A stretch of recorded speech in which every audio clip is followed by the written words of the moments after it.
বন্ধুরা, গর্ভধারণের পর চাকা চাকা রক্ত বের হওয়া কেন হয় এবং কি করবেন? গর্ভধারণের পর অনেক নারী চাকা চাকা রক্তপাত অর্থাৎ ক্লোটিং হওয়ার সমস্যার সম্মুখীন হন। এটি স্বাভাবিক হতে পারে, আবার কোনো জটিলতার লক্ষণও হতে পারে। আজকের ভিডিওতে আমরা জানব গর্ভাবস্থায় চাকা চাকা রক্তপাতের কারণ, এটি কতটা বিপজ্জনক এবং কিভাবে চিকিৎসা করা উচিত। ভিডিও শুরু করার আগে আপনাদের কাছে অনুরোধ রইল, এই তথ্য যদি আপনাদের সাহায্যকারী মনে হয় তাহলে এই ভিডিওটি লাইক করে আপনার বন্ধুদের সাথে শেয়ার করুন এবং এরকম আরও উপকারী কন্টেন্টের জন্য সাবস্ক্রাইব করুন। চলুন তাহলে ভিডিওটি শুরু করা যাক। গর্ভধারণের পর রক্তপাত কি স্বাভাবিক? প্রথম 3 মাসে অর্থাৎ প্রথম ট্রাইমেস্টারে হালকা রক্তপাত অনেকেরই হতে পারে, যা ইমপ্লান্টেশন ব্লিডিং বা অন্যান্য কারণে হতে পারে। কিন্তু চাকা চাকা অর্থাৎ ক্লোটেড রক্তপাত হলে সেটি কোনো সমস্যা নির্দেশ করতে পারে। চাকা চাকা রক্তপাতের সম্ভাব্য কারণ: 1. Implantation bleeding. গর্ভসঞ্চারের পর ভ্রূণ জরায়ুর দেয়ালে সংযুক্ত হলে হালকা রক্তপাত হতে পারে, তবে এটি সাধারণত কম পরিমাণে হয় এবং চাকা চাকা রক্ত বের হয় না। 2. গর্ভপাতের অর্থাৎ মিসক্যারেজের লক্ষণ। 5 থেকে 12 সপ্তাহের মধ্যে চাকা চাকা রক্তপাত হলে গর্ভপাতের ঝুঁকি থাকতে পারে। যদি সাথে তীব্র পেট ব্যথা, কোমর ব্যথা বা গর্ভধারণের লক্ষণ কমে যায় তবে গর্ভপাত হতে পারে। 3. সাবকোরিওনিক হেমাটোমা। জরায়ুর দেওয়ালের ভেতর রক্ত জমে গিয়ে চাকা চাকা রক্ত বের হতে পারে। অনেক ক্ষেত্রে এটি নিজে থেকে সেরে যায়, কিন্তু কিছু ক্ষেত্রে চিকিৎসার প্রয়োজন হতে পারে। 4. Ectopic pregnancy. যদি ভ্রূণ জরায়ুর বাইরে অর্থাৎ ফ্যালোপিয়ান টিউব বড় হতে থাকে তাহলে তীব্র ব্যথার সঙ্গে রক্তপাত হতে পারে। এটি মারাত্মক এবং তৎক্ষণাৎ চিকিৎসা প্রয়োজন। 5. প্লাসেন্টার সমস্যা। প্লাসেন্টা প্রিভিয়া, যেখানে প্লাসেন্টা জরায়ুর নিচের দিকে অবস্থান করে এবং রক্তপাত ঘটায়। প্লাসেন্টাল এব্রাপশন, যেখানে প্লাসেন্টা জরায়ুর দেয়াল থেকে আলাদা হয়ে যায়, এতে চাকা চাকা রক্তপাত হতে পারে। 6. ইনফেকশন বা সার্ভিক্যাল সমস্যার কারণে রক্তপাত। ইউরিন ইনফেকশন, জরায়ুতে ইনফেকশন বা সার্ভিক্যাল পলিপ থাকলে চাকা চাকা রক্ত বের হতে পারে। কখন চিকিৎসকের পরামর্শ নেবেন? নিচের যে কোনো লক্ষণ থাকলে দেরি না করে চিকিৎসকের পরামর্শ নিন। চাকা চাকা রক্তের পরিমাণ বেশি হলে, সঙ্গে তীব্র পেট ব্যথা বা কোমর ব্যথা থাকলে, গর্ভধারণের লক্ষণ হঠাৎ কমে গেলে বা বমি ভাব, স্তনের টানটান ভাব কমে গেলে, জ্বর বা মাথা ঘোরা লাগলে।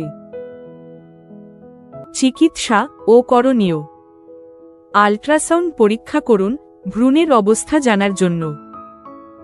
রক্তের HCG লেভেল পরীক্ষা করুন গর্ভধারণ ঠিকভাবে এগোচ্ছে কিনা দেখতে। বেড রেস্ট নিন, বেশি চলাফেরা বা ভারী কাজ এড়িয়ে চলুন। ডাক্তারের পরামর্শ অনুযায়ী ওষুধ নিন, প্রয়োজনে প্রোজেস্টেরন ওষুধ দেওয়া হতে পারে। পানি ও পুষ্টিকর খাবার খান, শরীর হাইড্রেটেড রাখুন। উপসংহার: গর্ভধারণের পর চাকা চাকা রক্তপাত সাধারণ কোনো বিষয় নয়, তাই এটি অবহেলা করা উচিত নয়।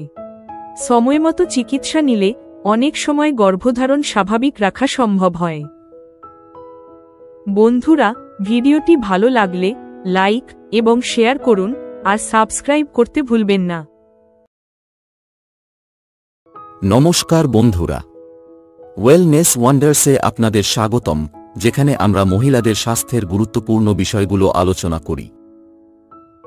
আজকের এই ভিডিওটিতে আমরা গর্ভাবস্থায় স্পটিং বা রক্তপাত নিয়ে আলোচনা করব। গর্ভাবস্থায় স্পটিং বা রক্তপাত এই ধরনের সমস্যা অনেক মায়ের জন্য চিন্তার কারণ হয়ে দাঁড়ায়, কিন্তু কখনো কখনো এটি স্বাভাবিকও হতে পারে। তাই চলুন জেনে নিই কিভাবে স্পটিং বা রক্তপাতের বিষয়টি বুঝবেন এবং কবে এটি আপনার জন্য চিন্তার কারণ হতে পারে। স্পটিং এর অর্থ কী?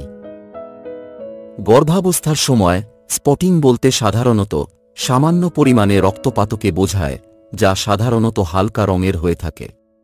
এটি বিভিন্ন কারণে হতে পারে এবং বেশিরভাগ ক্ষেত্রেই এটি স্বাভাবিক। গর্ভাবস্থার প্রথম দিকে স্পটিং এর কারণ। গর্ভাবস্থার প্রথম দিকে স্পটিং হওয়া খুবই সাধারণ বিষয়। এটি প্রায় 20 থেকে 30% মহিলার ক্ষেত্রে দেখা যায়। কিছু সম্ভাব্য কারণ হতে পারে, যেমন ইমপ্লান্টেশন ব্লিডিং।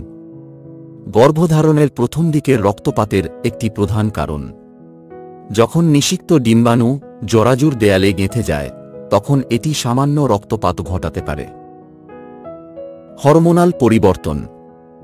গর্ভাবস্থায় হরমোনাল পরিবর্তনের ফলে জরাজুর লাইনিং কিছুটা দুর্বল হয়ে পড়ে, যার ফলে সামান্য স্পটিং হতে পারে। যৌন সম্পর্ক। গর্ভাবস্থার সময় যৌন সম্পর্কের পরেও কিছু মায়ের হালকা রক্তপাত হতে পারে, যেটি সাধারণত ক্ষতিকারক নয়। কখন চিন্তা করতে হবে? যদিও বেশিরভাগ ক্ষেত্রেই স্পটিং স্বাভাবিক, কিছু পরিস্থিতিতে এটি চিন্তার কারণ হতে পারে। নিম্নলিখিত লক্ষণগুলির মধ্যে কোনোটি থাকলে দ্রুত ডাক্তারের পরামর্শ নিন।